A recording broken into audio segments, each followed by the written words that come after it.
Andito na naman kami sa may munisipyo ng Castilla. Dahil doon may nagtitinda ng mga uno at mga nilanggang. Grabe, ang ganda at ang fresh talaga ng mga gulay dito. Pagkatapos namin mamili ng gulay, yung anak ko may narinig daw, may nagpa-practice daw ng parade. Kaya ayan, sinamahan na namin.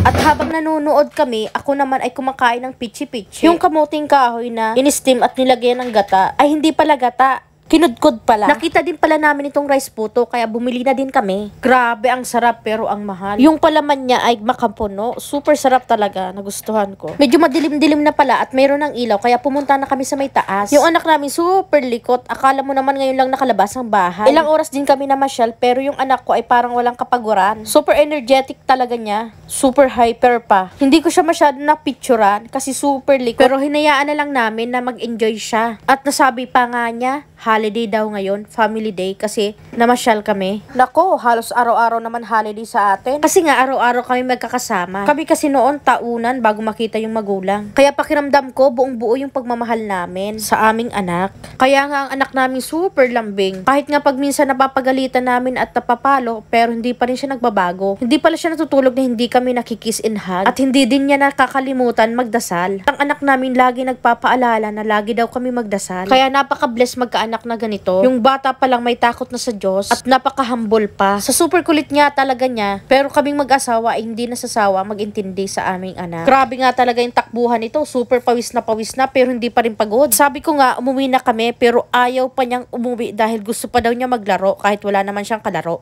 At yan nga, sabi ko, picturean ko siya, naging estatwa. Ayaw niya talaga magpa-picture kasi gusto niya mag-enjoy lang daw dyan. Kaya halos pinagbigyan na lang ako nung sanabi kong picturean ko siya. At pagkatapos nga pala namin dyan, niyaya ko yung mag-ama ko na sabi ko pumunta kami doon sa may kubo-kubo, sa may baba. Kasi ang ganda pa naman ng tanawin doon. Kitang-kita mo yung ilog na kulay berde. Berde pala. Grabe, ang ganda dito sa kubo kasi napaka-presko. Dagdag pa dito yung ilog na kulay berde nga. At nung nasawa kami maupo-upo dito, umuwi na kami. Bali, nagluto nga pala ako ng mushroom na binili ko. Di ko nga pala alam kung anong luto to. Basta niluto ko na lang. Yung mantika ay nilagyan ko ng butter at bawang. Pagkatapos nilagay ko na yung mushroom. Pagkatapos ko nilagay yung mushroom, nilagyan ko din pala ng patula. At pagkatapos ko lagyan ng patula, nilagyan ko ng sardines at preska tuna. Yung nasa lata. At nilagyan ko din pala ng paminta. Pati na rin ng iodize para magkalasa. At nilagyan ko din ng suwa. Kalamansi pala. Kinumagahan pala dahil ubos na yung pagkain namin. Pupunta kami sa palengke pero ito yung nadatnat namin.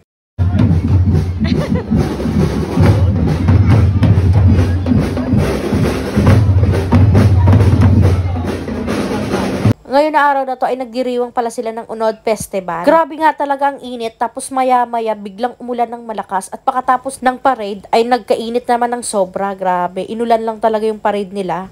Yung anak ko pala habang nanonood ay nakita niya yung pinsan niya. Kaya yan, nagchikan sila. Gusto din daw nila sumali sa parade. Kahit umulan, okay lang daw.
Maraming salamat sa panonood. Pakipalo naman po. God bless!